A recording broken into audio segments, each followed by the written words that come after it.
की याददाश्त है, उसने बताया। इसलिए हिंदुओं के पास इतिहास नहीं है, पुराण है।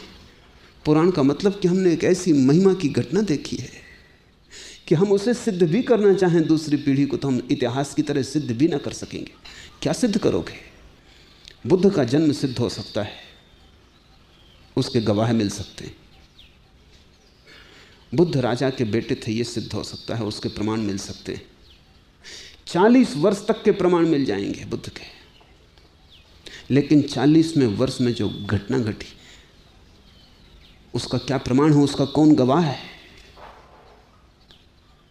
किस क्षण में गौतम सिद्धार्थ ना रहा, गौतम बुद्ध हो गया, उस क्षण का कोई भी तो गवाह नहीं। उसको इतिहास कैसे बनाओगे जिसका कोई गवाह नहीं?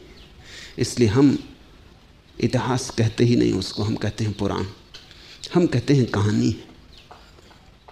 कहानी ही हाथ में रह जाती। पीढ़ी दर पीढ़ी हम उस कहानी को दोहराते हैं। जैसे जैसे बुद्ध से दूरी बढ़ती जाती है वैसे वैसे हम कहानी को सही बताने के लिए अतिशयोक्तियों से भरने लगते हैं। सिद्ध करने के लिए नई पीढ़ियों के सामने एक महिमावान पुरुष हुआ था, धर्म उतरा था पृथ्वी पर, हम कपोल कल्पित बातें जोड़ने लगते हैं। कारण है कपोल कल्पित बातों के जोड़ने का, क्योंकि मूल घटना का कोई भी प्रमाण नहीं है। इसलिए हम उस मूल घटना को बड़ी कपोल कल्पनाओं के घेरे में खड़ा कर देते हैं ताकि तुम मूल की बात ही ना पूछ सको। हम बड़ा जाल खड़ा कर देते हैं, वो जाल ही संप्रदाय है। और दूसरी पीढ़ियां मानती हैं क्योंकि और पीढ़ियां मानती थी, क्योंकि पिता मानते थे इसलिए बेटा मानता है। ये लाश है, इसमें सब मर जाता है। इस मरी हुई लाश को जो ढो रहा है वो कबीर को न समझ पाएगा। और मजा तो ये है कि ये कोई बुद्ध के साथ हो, राम के साथ हो, कृष्ण के साथ हो तो ठीक, कबीर के साथ भी वही हो गया। कबीर पंथी लाश ढो रहे हैं। आज मैं तुमसे जो कह रहा हूं कल मेरे साथ भी यही हो जाएगा। तुम अपने बच्चों को जरूर कहना चाहोगे जो मैंने तुमसे कहा है, तुम बांटना चाहोगे। अभी 2 दिन पहले ही एक मित्र आए, पति पत्नी दोनों सन्यासी हैं, पत्नी को गर्भ है तो वो चाहते थे कि उनके गर्भ के बच्चे को अभी सन्यास दे दो। बड़ा प्रेम है, बड़ा भाव है, लेकिन ऐसे ही तो संप्रदाय निर्मित होता है। वो गर्भ के बच्चे को तो पता ही नहीं, उसकी तो कोई स्वीकृति भी नहीं, वो तो अभी बेहोश है। उनके प्रेम को कोई दोष नहीं दे सकता। ये प्रीतिकर है कि पिता और मां सोचें कि उनका बच्चा भी संन्यास्त हो, लेकिन इस बच्चे को तो कुछ भी पता नहीं है। और अगर ये बच्चा सन्यासी बना दिया जाए तो आरोपण होगा। कल ये ढोएगा सन्यास को। तुमने तो अपनी प्रफुल्लता से लिया था, तुमने तो अपने आनंद से लिया था, तुमने तो किसी स्वाद से लिया, तुमने तो निर्णय किया था, तुम्हारा तो ये संकल्प और समर्पण था। लेकिन इस बेटे पर तो आरोपण होगा। अगर ये छोड़ेगा तो अपराध अनुभव करेगा कि माँ पिता ने संन्यास दिलवाया और मैं छोड़ता हूं तो गिल्ट, अपराध पैदा होगा। अगर पालन करेगा तो झूठ होगा, क्योंकि मन में तो कोई भाव नहीं है। सांप्रदायिक व्यक्ति ऐसी ही दुविधा में फंसा होता है। अगर न माने न करे तो अपराध पकड़ता है, क्योंकि मैं धोखा दे रहा हूं पिता को, माँ को, लंबी परंपरा को। न मालूम कितने लोगों ने आशाएं बांधी हैं, उस सबको मैं तोड़ रहा हूं, धोखा दे रहा हूं। तो अगर कोई अपने संप्रदाय को छोड़ दे तो ग्लानि होती है, मन अपराध से भरता है। अगर पकड़े रखे तो कोई आनंद नहीं आता, कोई नृत्य पैदा नहीं होता, बोझ की तरह ढोता है। सांप्रदायिक व्यक्ति बड़ी दुविधा में जीता है, मगर यह स्वाभाविक है। जिस दिन यह समझ लिया जाएगा पृथ्वी पर कि यह स्वाभाविक है, उसी दिन यह बंद हो जाएगा। और जो व्यवहार हम लाश के साथ करते हैं वही व्यवहार हमें संप्रदाय के साथ करना चाहिए। बहुत प्रेम है, माना, बचाने का मन होता है, लेकिन पिता मर जाते हैं तो क्या करोगे? पति मर जाता है तो क्या करोगे? बेटा मर जाता है तो क्या करोगे? मन होता है कि छाती से लाश को चिपका लें, मगर कितनी देर चिपकाए रखोगे? अगर लाश को ज़्यादा देर चिपकाया तो तुम भी लाश हो जाओगे, उसकी दुर्गंध तुम्हें भी दुर्गंध से भर देगी। आज नहीं कल अपने को समझा कि लाश से छुटकारा लेना पड़ता है, पीड़ा होती, इतना रस था, इतना प्रेम था, इतना लगाव था, आज उसी को जलाने जाते हैं, लेकिन जाना ही पड़ता है। कष्ट से, दुख से, रोते हुए, जार जार संताप से, लेकिन जलाने जाना ही पड़ता है। जो लाश के साथ होता है वही धर्म के साथ होना चाहिए। जब धर्म मर जाए, रोते हुए जाओ, दुखी जाओ, लेकिन उसे विदा दे दो। और जब तक पृथ्वी पर लोग संप्रदायों को विदा नहीं देने की हिम्मत जुटाते, तब तक लाशें बढ़ती जाएंगी, दुर्गंध फैलती जाएगी।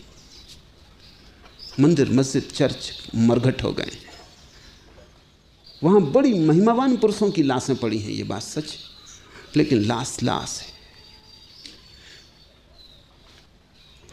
दूसरी बात, जब भी धर्म का अवतरण होता है किसी व्यक्ति में, जब कोई व्यक्ति आधार बनता है धर्म की ज्योति को उतार लेने का, जब कोई व्यक्ति इतना सबल हो जाता है अपनी शांति में कि परमात्मा को उतरना पड़ता है उसमें, जब कोई इतना गहन हो जाता है अपने समर्पण में कि अनंत को आके छूना पड़ता है उसे, जब किसी की प्यास परम हो जाती है और जब किसी का रोआ रोआ उसके व्याकुलता से भर जाता है, तो उस पर वर्षा होती है परमात्मा की।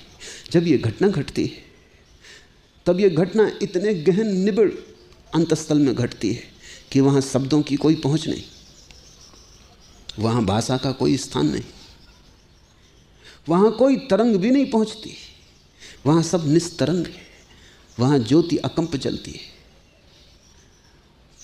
उस भीतर की घटना को जब बाहर बताने आना पड़ता है, तब संप्रदाय पैदा होता है।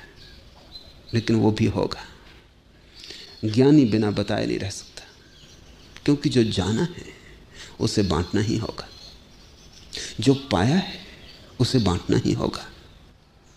दुख का स्वभाव है कि तुम चाहो तो बचा सकते हो, आनंद का स्वभाव है कि तुम उसे बचा नहीं सकते, तुम्हें बांटना ही होगा। दुखी आदमी एक कोने में बैठ सकता है, आनंदित आदमी नहीं बैठ सकता। वो चाहेगा कि मित्रों को इकट्ठा कर ले, बोझ दे दे, आज पूर्णिमा की रात है, तारों के नीचे नाच ले, जो उसे मिला है थोड़ा सा बांट दे। आनंद बंटना चाहता है, जैसे फूल जब सुगंध से भर जाता है तो खिल जाता है, सुवास लुट जाती। बादल जब जल से भर जाता है तो बरस जाता है। ऐसे ही जब आनंद की घटना भीतर घटती, उसे संभालना असंभव, उसे कभी कोई नहीं संभाल पाया। दुखी आदमी चुप हो जाए, एकांत में बैठ जाए, गुहा में छिप जाए, आनंदित आदमी कितनी ही बड़ी गुहा में बैठा हो उतर के वापस संसार में आ जाता है। दुखी महावीर जंगल जाते, आनंदित महावीर बाजार में लौट आते। दुखी बुद्ध भाग जाते हैं महल से, आनंदित बुद्ध गांव-गांव भटकते बांटने को। दुखी आदमी पलायन करता है। जब आनंद की घटना घटती है तो उतर आता है ठेठ वहाँ जहाँ भीड़ है, जहाँ लेने वाले हैं, जहाँ प्यासे लोग हैं, जहाँ पृथ्वी प्यास से तड़फ रही, वहाँ बादल बरसने को जाता है। पर कठिनाई भीतरी है, जो जाना है वो निशब्द में जाना है, कहना होगा शब्द में, क्योंकि सुनने वाले शब्द को समझ सकेंगे, निशब्द को नहीं। इसलिए Quran, Gita, Bible, Injil, Talmud, Avesta, इनका जन्म होता है। फिर लोग इन किताबों को ढोते रहते, फिर इन किताबों में खोजते रहते। इन किताबों में धर्म नहीं, ये किताबें धर्म से पैदा हुई हैं, मगर इन किताबों में धर्म नहीं। और जिन्होंने समझा कि इन किताबों में ही है, वो भटक गए, उनको फिर कभी भी ना मिलेगा। ये किताबें तो इशारा हैं, ये तो मील के पत्थर हैं, ये तो कहती हैं और आगे, बस सब किताबें इतना ही कहती हैं, और आगे, यहाँ मत रुको, और आगे चलो, बढ़ो, और आगे। सब मील के पत्थर हैं जहाँ तीर लगा है, और आगे। कोई किताब मंजिल नहीं है, क्योंकि शब्द कैसे मंजिल हो सकता है? निशब्द मंजिल है। परम मौन मंजिल है। बड़ी अड़चन हो जाती। जाना था निशब्द में, जाना जा सकता है केवल निशब्द में। बताया शब्द में, लोग शब्द को पकड़ लेते, उनकी भी कठिनाई है, जाहिर साफ है, क्योंकि जो उनको बताया गया वो पकड़ लेते हैं। और कठिनाई बड़ी सूक्ष्म और जटिल है। जब बुद्ध बोलते हैं तो शब्द में तो सत्य नहीं होता, लेकिन बुद्ध के ओंठों को छूकर जो शब्द निकलते हैं उनमें सत्य की झनकार होती। शब्द तो तुम जो उपयोग करते हो वही बुद्ध करते हैं, लेकिन शब्दों का गुणधर्म बदल जाता। जब बुद्ध बोलते हैं तो सिर्फ शब्द नहीं बोले जा रहे हैं, बुद्ध की आंखें भी कुछ कह रही हैं, बुद्ध के हाथ भी कुछ कह रहे हैं, बुद्ध का पूरा व्यक्तित्व कुछ कह रहा है। जब शब्द बुद्ध बोल रहे हैं तब शब्द तो सिर्फ एक छोटा अंश है, बुद्ध का पूरा होना उसमें समाविष्ट है। तो बुद्ध जब शब्द बोलते हैं तो निर्जीव शब्द भी जीवन की प्रतीति ले लेते हैं। साधारण से शब्द भी हीरों की चमक ले लेते हैं।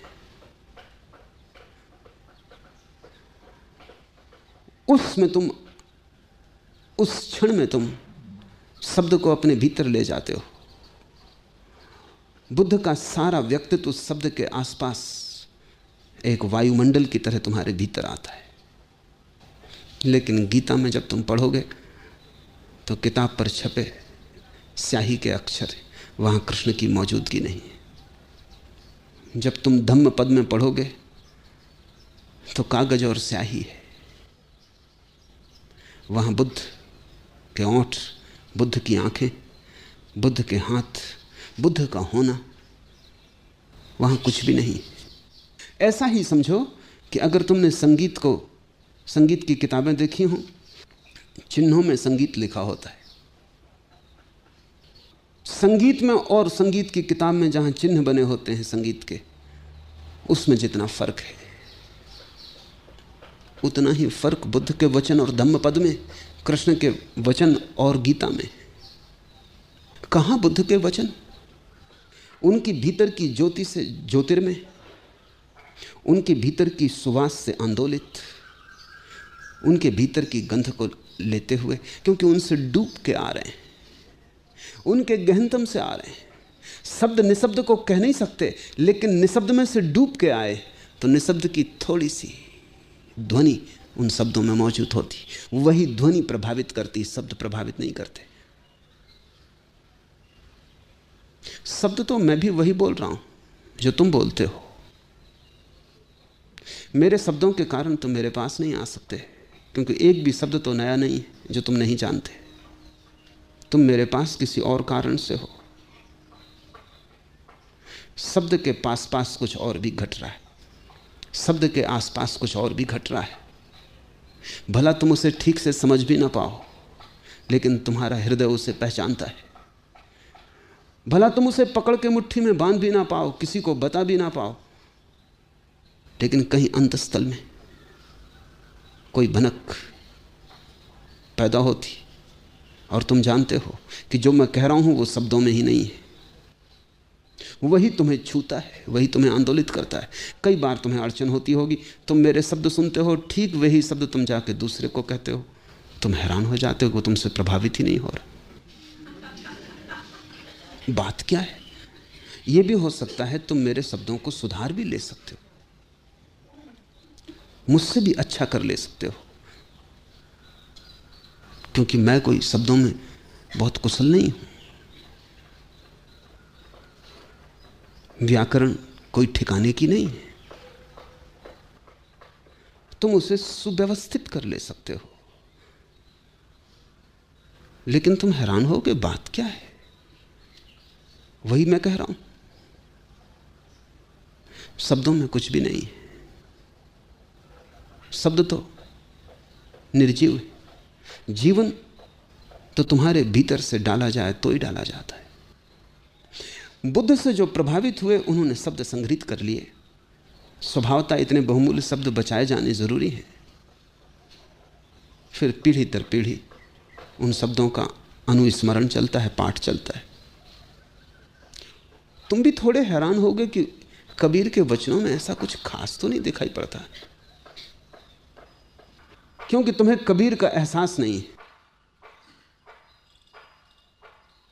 बुद्ध के वचनों में भी तुम्हें कुछ खास ना दिखाई पड़ेगा। ऐसा क्या खास है? बड़े कवि हुए हैं, उनके वचनों में ज्यादा कुछ है। बड़े लेखक हैं, बड़े वक्ता हैं, उनकी बोलने की कुशलता। और न तो बुद्ध, न कबीर, न मोहम्मद कोई वक्ता है, न तो कोई लेखक है। भाषा की कुशलता है ही नहीं। फिर क्यों इतने लोग प्रभावित हुए? कैसे इतनी क्रांति घटित हुई? नहीं, कबीर नहीं है क्रांति के कारण। ये कबीर की भाषा भी नहीं है। कबीर के भीतर जो ज्योति आकाश से उतरी है, जो अवतरण हुआ है, वही सारा राज वहाँ है, सारी कुंजी वहाँ छिपी है जादू की, सारा चमत्कार वहाँ है। लेकिन वो तो खो जाता है कबीर के साथ। थोथे शब्द रह जाते हैं जैसी चली हुई कारतूस। चली हुई कारतूस को तुम संभाले रहते हो, तुम सोचते हो कितना बड़ा धड़ाका हुआ था। कारतूस तो वही है, संभाल लो। लेकिन चली हुई कारतूस को संभाल के भी क्या करोगे? Quran, Bible, Injil, Talmud, Avesta, Dhammapada सब चली हुई कारतूस है। चल चुकी, धड़ाका हो चुका। अब तुम नाहक ढो रहे हो। अब इसके बल पे तुम किसी युद्ध में मत उतर जाना। ये चली हुई कारतूस अब किसी काम ना आएगी। इससे अड़चन होती, इससे बड़ी अड़चन होती। संप्रदाय शब्दों से घिर जाता है, धर्म निशब्द है। संप्रदाय शास्त्रों से घिर जाता है, धर्म का कोई शास्त्र नहीं। शून्य ही उसका शास्त्र है, मौन ही उसकी वाणी है। और तीसरी बात, जब कभी अवतरण होता है धर्म का, परमात्मा का, तो उस व्यक्ति के माध्यम से बहुत सी घटनाएं घटती। वो व्यक्ति बहुत तरह की विधियों का उपयोग करता है तुम्हें सहायता पहुंचाने को, तुम्हें मार्ग पर चलाने को। बुद्ध ने भिक्षुओं को पीत वस्त्र दिए। पीले वस्त्र प्रतीक है मृत्यु के। कबीर जो कह रहे हैं कि जीते जी जो मर जाए वही बचेगा। जैसे पीला हो जाता है पत्ता, तो उसका अर्थ है कि मौत करीब आ रही, पत्ता मरने के करीब है। फिर जब बिल्कुल पीला हो जाता है तो मर गया। फिर किसी भी क्षण वृक्ष से टूट जाता है, ना वृक्ष को पता चलता, ना पत्ते को पता चलता, मौत घट गई। पीले पत्तों को देखकर बुद्ध को स्मरण आया, पीत वस्त्र उपयोगी होंगे।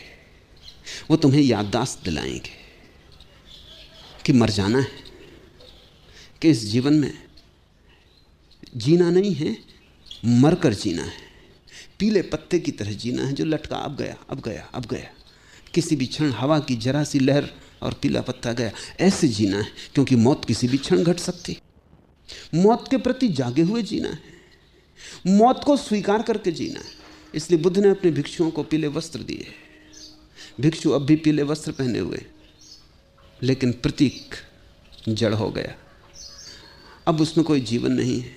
उन्हें कुछ पता भी नहीं कि क्यों पीले वस्त्र पहने हुए। मैंने तुम्हें गैरिक वस्त्र दिए। जिससे बुद्ध को पीला पत्ता मौत का सूचक मालूम पड़ता है, ऐसे ही दूसरे छोर से गैरिक रंग दो बातों का प्रतीक है। एक तरफ तो सुबह का उगता हुआ सूरज का रंग है, एक नए जीवन का आविर्भाव। दूसरी तरफ सांझ को डूबते हुए सूरज का भी रंग वही है। एक तरफ संसार की तरफ से मर जाना है, परमात्मा की तरफ जीना है। एक तरफ सुबह, एक तरफ सांझ, दोनों एक साथ।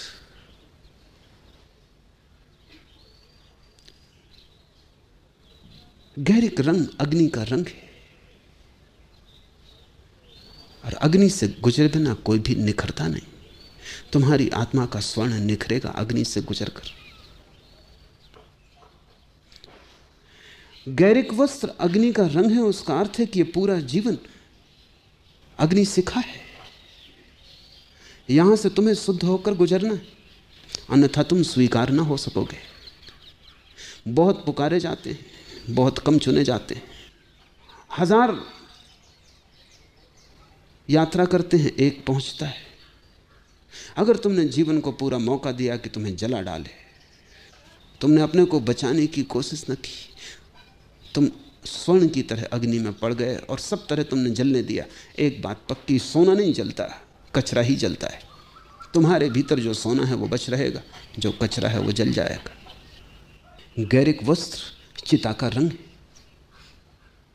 तो उसमें वो बात तो छिपी ही है जो पीत वस्त्रों में छिपी है, कि तुम जीवन को मरकर जीना। जैसे प्रतिपल तुम चिता पर चढ़े हो, आग की लपटें उठ रही तुम्हारे चारों तरफ, तुम्हारे गैरिक वस्त्र आग की लपटें बनी रहे तुम्हारे चारों तरफ। तुम ऐसे जियो जैसे चिता पर बैठा हुआ आदमी जी रहा हो।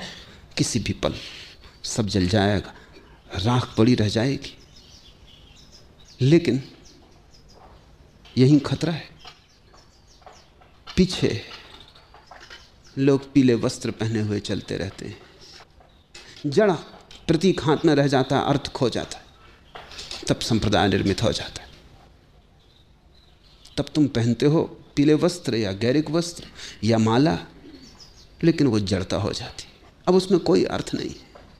अब तुम्हारे हृदय का उससे कोई संबंध नहीं। अब तुम पहने हो क्योंकि पहनना है, अब तुम पहने हो क्योंकि सदा से लोग पहनते रहे, अब तुम पहने हो क्योंकि न पहनोगे तो लोग क्या कहेंगे। अब और बातों का कंसीडरेशन है, अब और बातों का विचार है, लेकिन मूल बात, मूल अर्थ खो गया। अब हम समझने की कोशिश करें कबीर के वचनों को। साधो देखो जग बौराना, कहते हैं देखो सारा जगत पागल हो गया है, और पागल इसलिए हो गया है कि धर्म की जगह संप्रदाय में जी रहा है। जीवित धर्म को तो भूल गया है, मृत धर्म को पकड़ लिया है। सांची कहूं तो मारन धावे, झूठे जग पतियाना। बड़े आश्चर्य की बात है, कबीर कहते हैं कैसा पागल है ये संसार कि अगर सच कहूं तो मुझे मारने लोग आते, अगर झूठ कहूं तो पतियाते। संप्रदाय झूठ है, धर्म सत्य है। और जब भी तुम धर्म की बात करोगे लोग मारने आएंगे, और जब भी तुम झूठ की बात करोगे लोग पतियाएंगे। जब भी तुम संप्रदाय की बात करोगे लोग कहेंगे वाह वाह, क्योंकि तुम उन्हीं की मान्यताओं की बात कर रहे हो, तुम उन्हीं के अहंकार की तृप्ति कर रहे हो। जब भी तुम धर्म की बात करोगे लोग खड़े हो जाएंगे दुश्मन की तरह, क्योंकि अब तुमने कुछ ऐसी बात कही जो उनके विपरीत है। धर्म सदा संप्रदाय के विपरीत है, ज्ञानी सदा पुरोहित के विपरीत है।